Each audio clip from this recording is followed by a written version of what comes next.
Assalamualaikum warahmatullahi wabarakatuh. Saya Raihan. Saya kali ini akan mempresentasikan tentang fakta umum negara Spanyol. Spanyol adalah negara terbesar kedua di Eropa Barat dan negara terbesar kelima di Eropa. Luasnya adalah sekitar 500 ribuan kilometer persegi. Yang kedua, landscape Spanyol didominasi oleh dataran tinggi dan pegunungan seperti Piranha, Sierra Nevada. Iklim Spanyol sendiri menjadi tiga, yaitu ada bagian Mediterania, daerah dalam, lalu ada bagian pesisir utara, dan Kanari. Spanyol dibagi menjadi 50 provinsi yang dikumpulkan dalam 17 wilayah otonom dan 2 kota otonom yang mempunyai otonomi yang sangat luas. Yang keempat, dalam lingkungan dunia, Spanyol merupakan investor terberat dan terbesar ketiga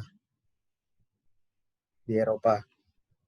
Yang kelima, bidang yang paling diandalkan oleh Spanyol adalah pariwisata dan juga industri mobil.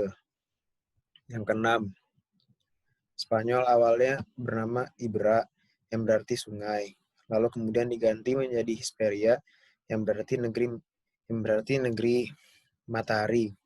Lalu ganti lagi menjadi Hispania yang berarti negeri kelinci. Yang ketujuh, Spanyol adalah salah satu negara pertama yang menjajah dunia baru. Sekian. Assalamualaikum warahmatullahi wabarakatuh. Nama saya Jovikar dari 12 IPS. Saya hari ini ingin menjelaskan tentang negara maju. Negara maju adalah sebutan untuk negara yang menikmati standar hidup yang relatif tinggi melalui teknologi tinggi dan ekonomi yang merata. Kebanyakan negara dengan GDP per kapita tinggi dianggap negara maju. Namun beberapa negara telah mencapai GDP tinggi melalui eksploitasi sumber daya alam, seperti Nauru melalui pengambilan fosfor dan Brunei Darussalam melalui pengambilan minyak bumi. Tanpa mengembangkan industri yang beragam dan ekonomi berdasarkan jasa tidak dianggap memiliki status negara maju. Ini adalah kriteria dari negara maju. 1. Pendapatan per kapita tinggi. 2. Mayoritas penduduk bermata pencarian di sektor industri dan jasa. 3. Tingkat pertumbuhan industri tinggi. 4. Komoditas ekspor berupa barang-barang industri. 5. Keseimbangan antara jumlah pencarian kerja dan lapangan kerja. 6. Produktivitas dan kualitas hidup masyarakat umumnya cukup tinggi. 7. Tingkat kemiskinan rendah. 8. Pemanfaatan ada secara efisiens dan efektif. 9. Jaminan sosial memadai. 10. Konsumsi energi lebih besar di negara maju seperti Korea Selatan dan Jepang juga sumber daya manusia telah digunakan secara maksimal. Kofi Annan, mantan Sekjen PBB, pernah bilang kalau semua warga di suatu negara maju itu kemungkinan besar punya kehidupan yang sehat dan menikmati kebebasan di dalam lingkungan yang aman. Jadi sekian dari saya. Terima kasih. Assalamualaikum warahmatullahi wabarakatuh. Assalamualaikum warahmatullahi wabarakatuh. Perkenalkan, nama saya Anita Syakira. Di sini saya akan menjelaskan tentang kenapa Spanyol menjadi negara maju. Spanyol memiliki standar kehidupan tertinggi dengan kualitas kehidupan ke-10 menurut peringkat indeks di dunia. Perekonomian Spanyol adalah ke-13 terbesar di dunia menurut PDB nominal dan salah satu yang terbesar di dunia menurut paritas daya beli. Negara ini adalah anggota Uni Eropa, yaitu Organisasi untuk Kerjasama Ekonomi dan Pembangunan, serta Organisasi Perdagangan Dunia. Spanyol memiliki ekonomi campuran kapitalis. Ekonomi Spanyol adalah terbesar ke-6 di Eropa setelah Jerman, Inggris, Prancis, Rusia, dan Italia, serta terbesar keempat di zona Euro berdasarkan statistik PDB nominal. Pada tahun 2014, Spanyol adalah eksportir terbesar ke-12 di dunia dan importer terbesar ke-16. Spanyol terdaftar di urutan ke-25 dalam Indeks Pembangunan Manusia Perserikatan Bangsa-Bangsa dan ke-30 dalam PDB per kapita oleh Bank Dunia. Oleh karena itu, Spanyol diklasifikasikan sebagai ekonomi berpenghasilan tinggi dan di antara negara-negara dengan pembangunan manusia yang sangat tinggi. Yang selanjutnya adalah pendapatan per kapita Spanyol. PDB per kapita Spanyol dilaporkan sebesar 30.367,754 USD pada 2018. Rekor ini naik dibandingkan sebelumnya, yaitu 28.151,016 USD untuk 2017. Data PDB per kapita Spanyol diperbarui per tahun dengan rata-rata 10.868,211 USD dari 1960 sampai 2018. Oke. Selanjutnya, dengan 59 observasi, data ini mencapai angka tertinggi sebesar 35.309,680 USD pada 2008. Rekor terendahnya sebesar 396.392 USD dilaporkan oleh CEIC Data. Data dikategorikan dalam Global Economic Monitor World Trend Plus. Selanjutnya adalah sistem ekonomi yang dianut Spanyol adalah sistem ekonomi campuran kapitalis, seperti yang sudah saya katakan tadi.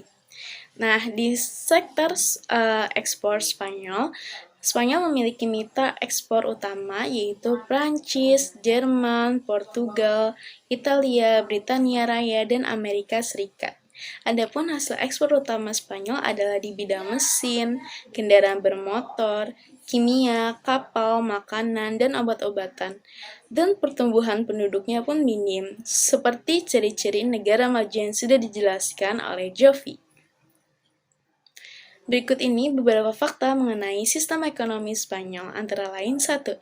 Jumlah penduduk Spanyol perkiraan 2015 adalah sebanyak 47.088 juta jiwa dengan kepadatan penduduk mencapai 93 km. 2. Jumlah PDB berdasarkan KKB perkiraan 2014 adalah sebesar 1.566 triliun, sedangkan PDB per kapita berdasarkan KKB perkiraan 2014 adalah sebesar 33.711. Yang ketiga adalah jumlah PDB berdasarkan nominal perkiraan 2014 sebesar 1.406 triliun, sedangkan PDB per kapita berdasarkan nominal perkiraan 2014 adalah sebesar 30.278. Sekian dari saya tentang penjelasan kenapa Spanyol menjadi negara maju. Bisa terlihat bahwa Spanyol sangatlah maju di bidang ekspor dan impor, serta penduduknya yang minim mencakup Spanyol untuk bisa menjadi negara maju, serta kualitas-kualitas Spanyol dan relasi-relasi Spanyol yang banyak seperti Britania Raya, Italia, dan negara Amerika. Itu saja yang saya jelaskan kenapa Spanyol menjadi negara maju. Sekian dari saya, terima kasih. Assalamualaikum warahmatullahi wabarakatuh. Saya Asya. Saya akan menjelaskan tentang beberapa prestasi negara Spanyol. Yang pertama, ekonomi kapitalis Spanyol berada pada posisi ke-14 terbesar di dunia. Selanjutnya ada pemerintahan terpusat dari mantan Perdana Menteri Jose Maria Aznar, sukses dalam membuat negara ini meluncurkan mata uang bersama euro pada tahun 1999. Selain itu, ada pengangguran berada pada angka 7,6% pada bulan Oktober 2006, tingkat yang rendah apabila dibandingkan dengan negara-negara tetangganya.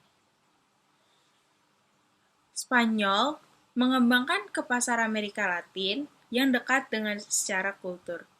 Spanyol merupakan investor asing terbesar kedua di kawasan itu setelah Amerika Serikat. Selanjutnya, Spanyol berinvestasi di banyak bidang, seperti komersialisasi energi terbarukan, seperti Iberdrola, yaitu operator energi terbarukan terbesar sedunia. Perusahaan teknologi seperti Telefonica, produsen kereta api seperti Construcciones y Auxiliar de Ferrocarriles atau CAF, perusahaan tekstil seperti Inditex, dan perusahaan minyak seperti Repsol. Pada tahun 2017, Spanyol adalah negara paling banyak dikunjungi kedua di dunia. Tercatat, 82 juta wisatawan yang mengunjungi Spanyol pada tahun itu. Spanyol juga merupakan salah satu negara terdepan dalam pengembangan dan produksi energi terbaharui. Tahun 2010, Spanyol merupakan yang terdepan dalam tenaga cahaya matahari, bahkan mengalahkan Amerika Serikat dengan pembangkit listrik La Florida dekat Alvarado, Badajoz. Spanyol juga merupakan produsen tenaga angin utama di Eropa. Pada tahun 2010, produksi listrik dari angin menghasilkan 42.976 gigawatt per hour, menyumbangkan 16,4% energi listrik Spanyol untuk Eropa. Setelah menyimak presentasi Raihan, Jovi, Dita, dan saya, Spanyol bisa disebut sebagai negara maju karena keunggulannya bukan hanya di satu bidang. Selain itu, banyak juga kriteria negara maju yang sudah Spanyol penuhi. Pencapaian-pencapaian besar Spanyol pun tidak bisa dipungkiri lagi. Dengan ini, status Spanyol sebagai negara maju bisa lebih kuat lagi. Terima kasih bagi yang sudah menonton. Terima kasih juga untuk Pak Kohar karena sudah memberikan kami kesempatan ini. Terima kasih juga atas kerjasamanya teman-teman. Sekian dari kami, sampai jumpa lagi.